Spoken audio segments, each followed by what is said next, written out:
Helen Fisher dice que el mapa de amor que tenemos cada uno de nosotros tiene que ver con nuestras primeras marcas, con nuestros primeros vínculos. Y en cualquiera de ustedes seguramente tenga que ver con un rasgo que seguramente se encontraron en los primeros años de su vida en relación a la metabolización de su historia. Pero por más que uno nos diga tenés que hacer tal cosa, uno va a amar como puede, no como quiere. Y no es un tema consciente, nadie quiere meter la pata y todos metemos la pata.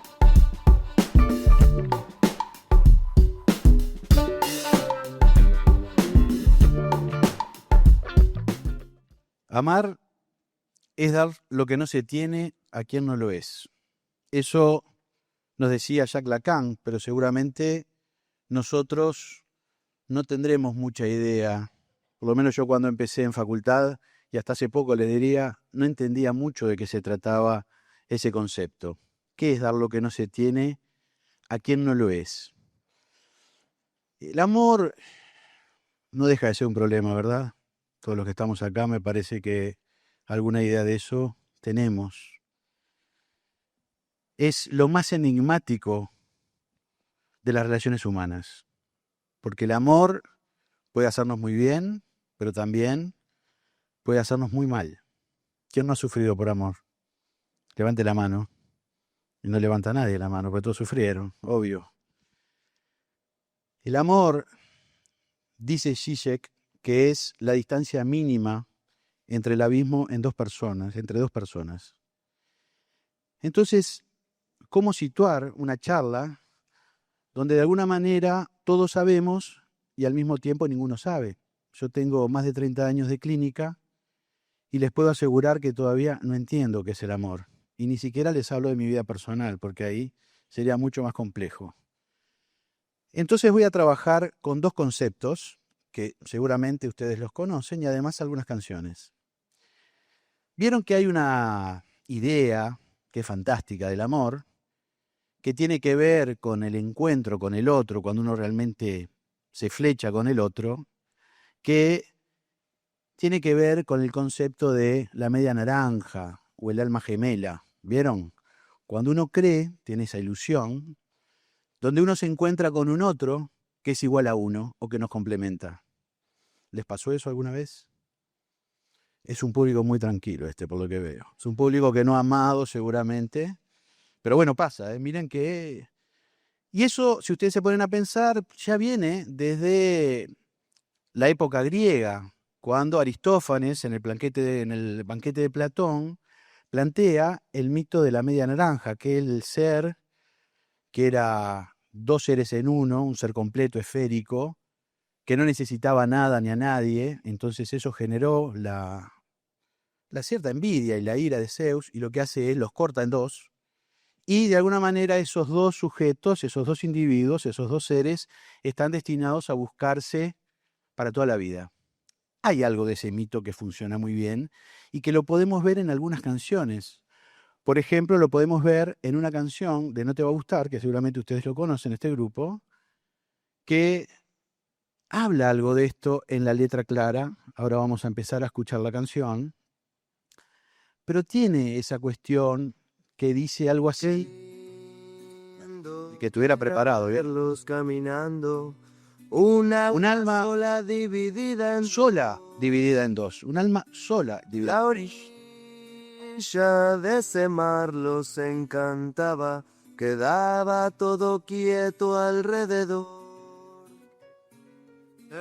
Es interesante lo que dice la letra, porque de alguna manera nos muestra esa cuestión de la unicidad que funciona. Si se ponen a pensar, y ni siquiera me voy a meter en el Edipo, ni siquiera en Freud, voy a ir a una antropóloga que se llama Helen Fisher, o se llamaba Helen Fisher, que era una antropóloga del amor, que trabajaba las relaciones amorosas y hacía escaneos, mapeos cerebrales, y a partir de eso logra concluir que hay tres tipos de amor. Hay un amor que tiene que ver con el amor sexual, hay otro que tiene que ver con el amor romántico, que es el amor donde estamos dispuestos a morir por un otro, como en Titanic, por eso es una película que nos interesa tanto y la vemos tanto, o Romeo y Julieta, o las novelas que vemos que tiene algo de eso. Y después finalmente el amor de apego. Dice Helen Fisher, les digo para que sepan, que el amor ese romántico dura 1 año y medio. Así que después del año y medio ustedes van a tener que ver qué hacen con eso, pero se supone que ese amor se tendría que convertir en otra cosa, que es en un amor diferente, que ya no tiene tanto que ver con eso de que el otro me complementa, sino con otras cuestiones que van mucho más allá de lo sexual y que tienen que ver con lo fantasmático para los lacanianos.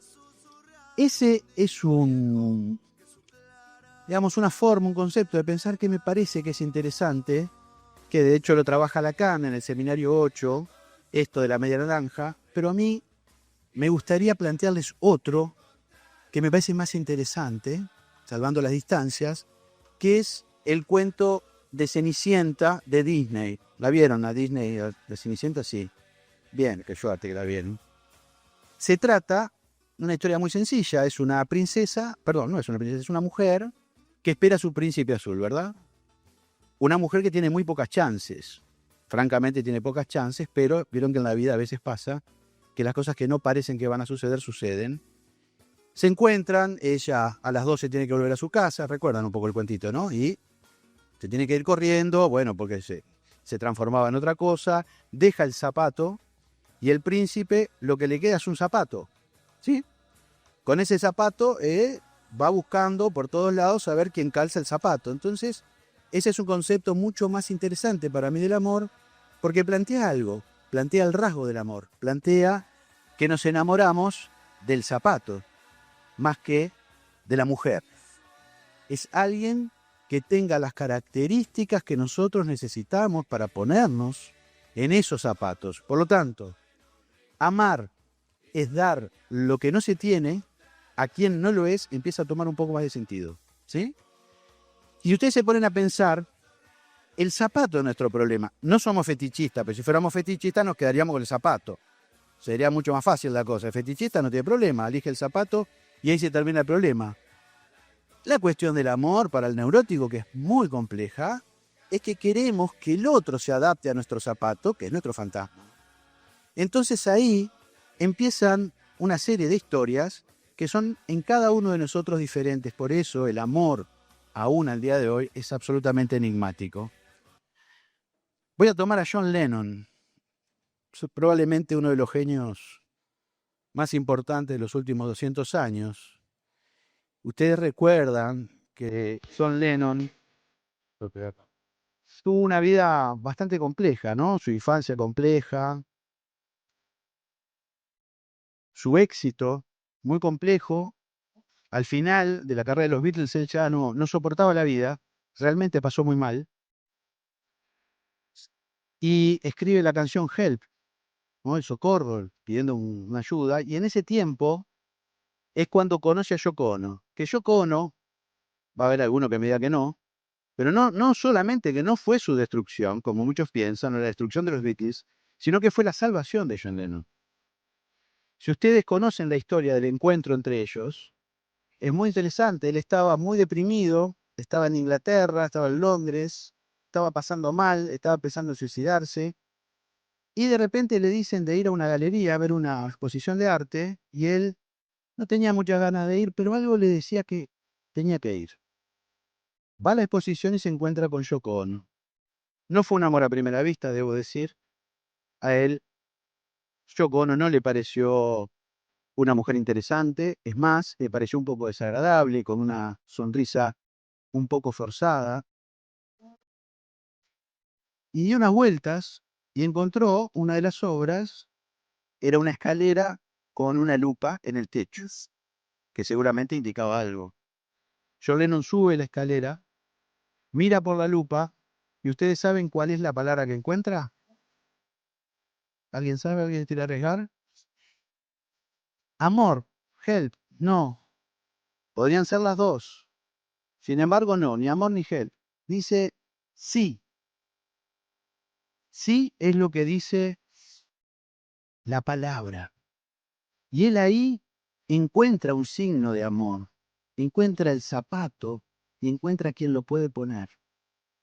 El sí a él le cambió la vida. Él encuentra ahí a Yoko Ono, otra mujer, la mira de otra manera, y esa mujer lo salva.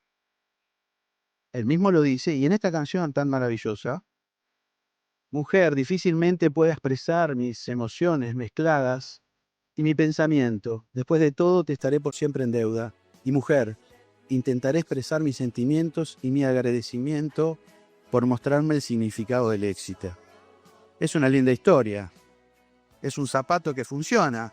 No sabemos si hubiera funcionado toda la vida, porque a John Lennon lo mataron, pero por lo menos es un buen amor. Es un amor que uno puede recordar. También podría recordar a alguien que ustedes también conocen, que es Fito Páez. Fito Páez, después de una relación muy tormentosa con Fabiana Cantilo, conoce a Cecilia Roth y le hace este tema. Te vi, ya sé que te traté bastante mal. No sé si eras un ángel con rubí o simplemente te vi. Saliste entre la gente a saludar. Los astros se rieron otra vez. Miren lo que dice Leonard. La llave de mandala se quebró o simplemente o simplemente te vi. Y acá dice algo en relación a su forma de amor, que es lo que me parece interesante. Dice, cuando me pierdo en la ciudad, vos ya sabés comprender. Esta canción que él la hizo muy rápido, en minutos, él se jugaba la vida en ese momento. ¿Ustedes saben de qué se trata esta canción? Fito Páez sale con Charly García de parranda, imagínense, ¿no? Y en Buenos Aires nada menos, bueno, llegó 3 días después de haber llegado, ¿no? Cuando llega, 10 de la mañana, todo roto, imaginen el estado que puede estar, Cecilia Roth le tira una valija y le dice, andate, no te quiero ver nunca más. Y ella se va a bañar. Él tiene 2 opciones, hacer la valija o hacer una canción, cosa que Fito Páez puede hacer, seguramente ninguno de nosotros podamos. Fito Páez tiene un tecladito y ahí empieza a escribir, y cuando ella se termina de bañar, el tipo ya tenía la canción esta de reconciliación. Y bueno, frente a esta canción a mí me cantan eso y también le digo a Fito, quédate.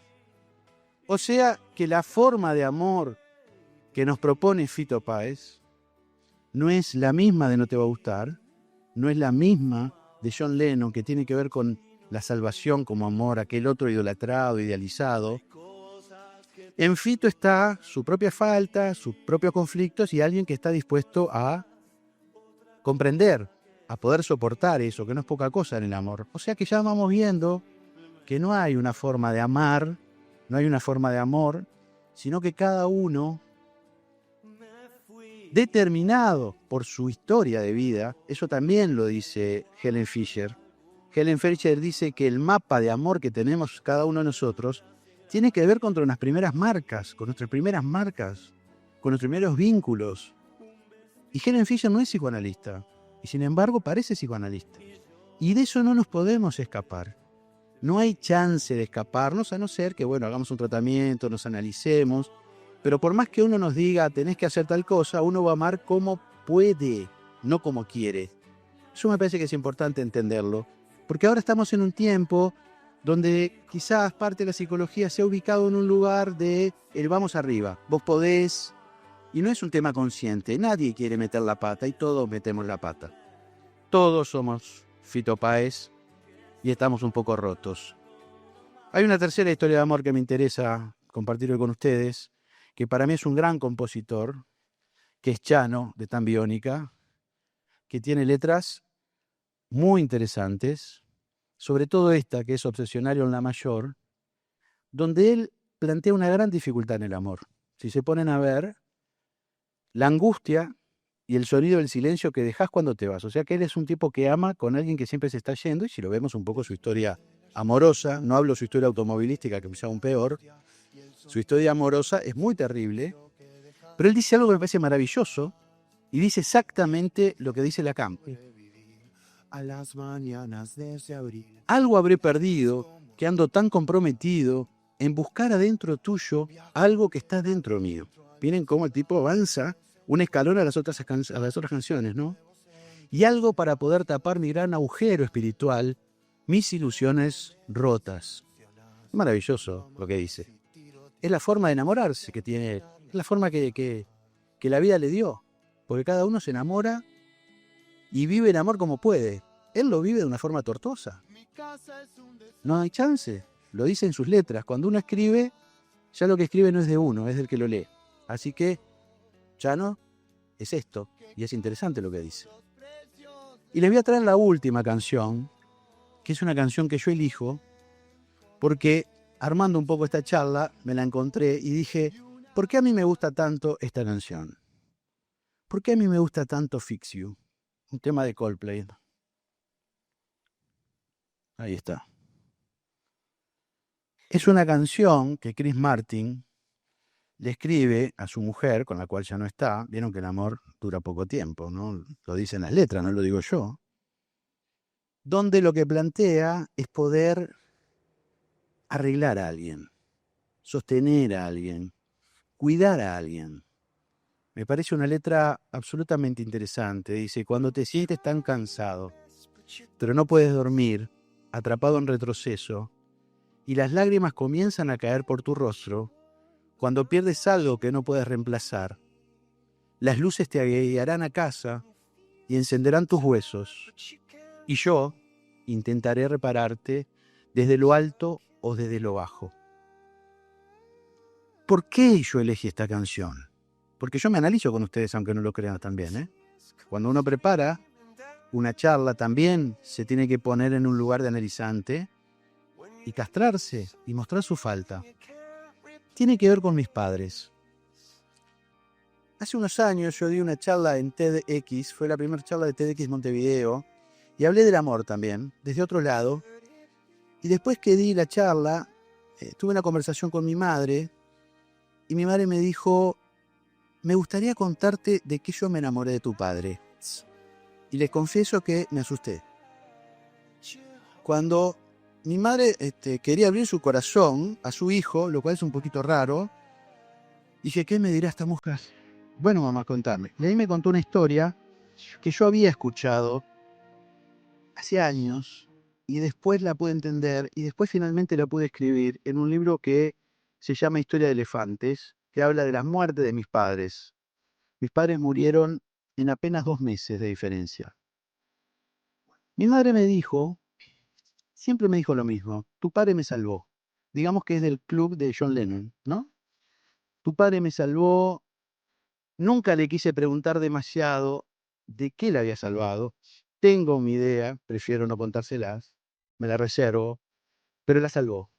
Ella siempre lo idolatró a mi padre. Fue una mujer abnegada, muy amorosa con mi padre. Entonces empecé a investigar un poco y mi madre finalmente me cuenta la historia de el momento que se encuentran, que no es el flechazo que dice Cortázar, ¿vieron? Que dicen que el amor es como un rayo que te parte al medio. No es el alma que uno encuentra perdida, que se la había perdido y la habían dividido. No, ella lo conocía a mi padre, trabajaban juntos y un día trabajaban en una especie como que fuera un shopping, pero era una gran tienda donde había secciones, y ella estaba en una sección lindera a la de mi padre, se conocían, pero a mi madre no le interesaba a mi padre, por lo menos en ese momento, hasta que una mujer caminando entre las mesas se siente mal, pide ayuda, se empieza a desmayar, la gente se queda paralizada, vieron que cuando pasa algo así uno no sabe mucho qué hacer, y es mi padre que va y la abraza, la toma en sus brazos, y la mujer se muere. Se muere en los brazos de mi padre, un ataque cardíaco. Y mi padre, antes de morir, le pregunta sobre su nombre, y la mujer le dice el nombre, y por lo menos la mujer no muere sola, muere por lo menos con alguien que la está mirando, que le dice su nombre, que la trata de tranquilizar.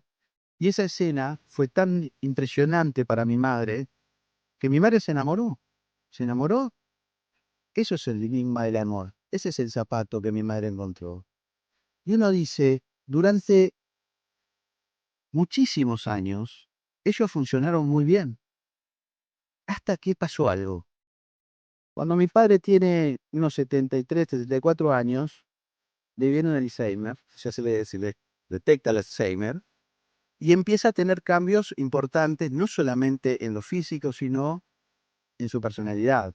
Se empieza a convertir en un hombre más agresivo. Deja de ser bueno.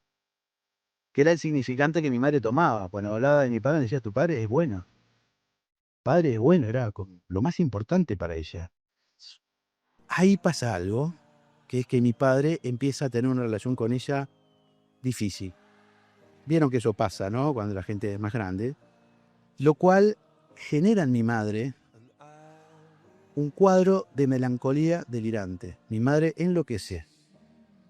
No me pregunten qué pasó, pero les puedo decir que desde el punto de vista clínico, mi madre, de un día para el otro, como pasa de las melancolías muchas veces, apareció todas unas conductas donde ella se sentía culpable del mundo, que la iban a llevar presa, que no sé, una cosa muy terrible, muy, muy, muy terrible. Y finalmente los tenemos que poner en una casa de salud a los dos. No podían vivir juntos, solos. Van a una casa de salud y están en un cuarto, están bien atendidos. Digamos, uno como hijo, lo estoy contando todo esto seguramente para poder sacar la culpa que tengo, ¿no? Del acto que tiene que hacer un hijo cuando tiene que poner a los padres en un lugar donde están exiliados. Eso seguramente los afecta mucho más. El exilio, ir a un lugar que de repente no es el de ellos, en una situación no pensada, no deseada, le generó, entre otras cosas, una gran tristeza a los dos y al poco tiempo eh, no solamente tienen síntomas complejos, sino que mi madre se separa de mi padre. Mi madre lo corta la relación con mi padre de una forma atroz. O sea, no le da más pelota. Cuando ellos eran casi un alma gemela, ¿eh? Yo no les puedo decir la situación, pero es una situación espantosa para mí, para mi hermano, de ver qué pasaba ahí. Claramente había un cuadro de melancolía delirante, del otro lado había un cuadro orgánico que era un Parkinson, pero en la cuestión puntual se produce la separación de mis padres. Mis padres, ahí los tienen. ¿Y saben qué? Igualmente esta historia no tiene un final triste como ustedes pueden pensar, sino que tiene un final feliz, por lo menos para mí. 2 días antes de la muerte de mi padre, mi madre me dice, tu padre se murió. ¿Cómo que se murió? Sí. Y yo por las dudas miraba, ¿no? Porque la palabra de una madre, ojo, siempre es importante. Tu padre se murió. Y mi madre en ese momento, esos 2 días, no lo vio más, no lo miró más. Finalmente mi padre muere a los 2 días. Cuando se llevan el cuerpo de mi padre, mi madre, en vez de estar al lado de él, está con el grupo de mujeres que estaban en el lugar. O sea, no le despide. ¿Ustedes entienden qué cosa más increíble? 2 personas que se querían, que estuvieron toda la vida juntos, que mi madre me decía que lo había salvado. ¿Qué pasó ahí? Vaya uno a saber que algo se rompió. 2 meses después, mi madre me dice, si quieren podemos poner la música. Mi madre me dice, tu padre me viene a buscar en un barco y me va a llevar. Mi madre quería morir. Mi madre lo único que quería era morir. Era una situación espantosa para un hijo, ¿no? Tener una madre que está pidiendo morir. Hasta que me dice, tu padre me viene a buscar en un barco. Yo dije, pobre mamá. No miré para el costado porque no estaba mi padre, pero era una cosa como que no entendía nada. ¿Y saben qué? Mi madre 2 días después muere. No estoy mintiendo, ¿eh? No es novela, no es narrativa, no es ficción. Muere sentada. La habían bañado, nadie entiende qué pasó, pero se murió. Pero a mí, por lo menos, me dio cierta esperanza. O sea, no fue para mí una muerte terrible, fue una muerte digna, sobre todo porque alguien venía a salvarla. Una vez más, quiere decir que amar es dar lo que no se tiene, que es ofrecer su falta. Es mostrar lo que no podemos dar. Es muy fácil darle al otro, dar lo que se tiene es muy fácil. Le podemos dar bienes, le podemos dar plata, le podemos, ¿no? Mostrar todos nuestros plumajes, que eso lo hacemos muy bien, sobre todo en un tiempo donde básicamente el amor ha sido relegado y a lo que se apunta más es al goce. Hoy me parece que hay una cuestión del plumaje que se muestra todo el tiempo, donde uno tiene que ser una especie de personaje de sí mismo, donde uno se vende en las aplicaciones de citas con sus mejores virtudes. Bien, es un tiempo muy difícil para el amor. Sin embargo, la historia de mis padres me muestra que dar lo que no se tiene es justamente eso. ¿A quién no lo es? Porque mi padre no lo era tampoco.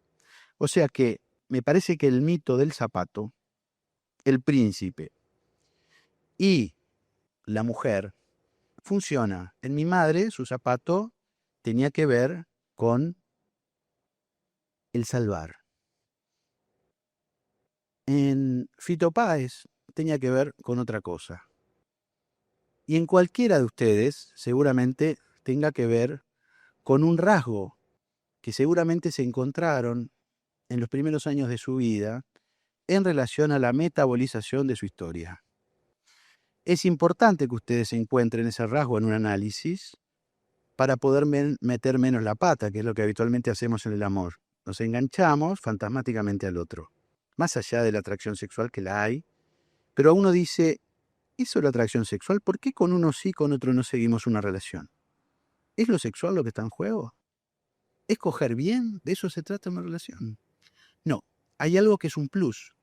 Eso que Disney tomó del cuento de Cenicienta y lo transformó en el zapato. O también, está muy bien que pongan la música porque hace un clima, me deja. De alguna manera el zapato representa en cada uno de nosotros la forma de amor. Entonces, cuando vemos de vuelta la frase de Lacan, amar es dar lo que no se tiene, y amar implica una fragilidad. Por eso amar es tan complejo en este momento, en este tiempo. ¿Por qué? Porque amar implica castrarse para el otro, implica darle la máxima fragilidad. Por eso es tan complicado el amor. El amor siempre es complicado. No solamente es doloroso muchas veces, es complejo porque no lo podemos entender, pero no lo podemos manejar. ¿Por qué? Porque tiene que ver con algo que ni siquiera tiene que ver con nosotros conscientemente, ni siquiera con el otro. Es una extimidad íntima, es algo que uno encuentra en ese otro que cree que lo tiene. El tema es que después con el tiempo se da cuenta que ese otro no tiene eso que nosotros pensábamos. Ustedes se ponen a pensar, y los colegas que están acá seguramente escuchan en las historias que escuchan todos los días, en sus consultas, la misma pregunta yo me hago: ¿por qué alguien que amó tanto termina odiando tanto a esa persona? ¿Qué pasó en el camino? Si amamos tanto a alguien, si estábamos dispuestos a morir por esa persona, ¿por qué la odiamos? El odio es el lazo más fuerte del ser humano, mucho más allá que el amor, ¿no? A odiar se odia siempre, amar, poquito. Un tiempo, ojalá, mucho, no tenga... Fecha de vencimiento tiene. El tema que a veces puede durar toda la vida. Como en el caso de mis padres. Y mis padres me enseñaron eso importante. El significante del amor. La señal del amor. El signo del amor. Que en este caso, para ellos, o para mi madre, fue la bondad. Bondad que también tiene que ver con mi historia o con la búsqueda de ello, pero no es una charla para este momento. Capaz que si me invitan el año que viene, con gusto estaré acá. Muchas gracias.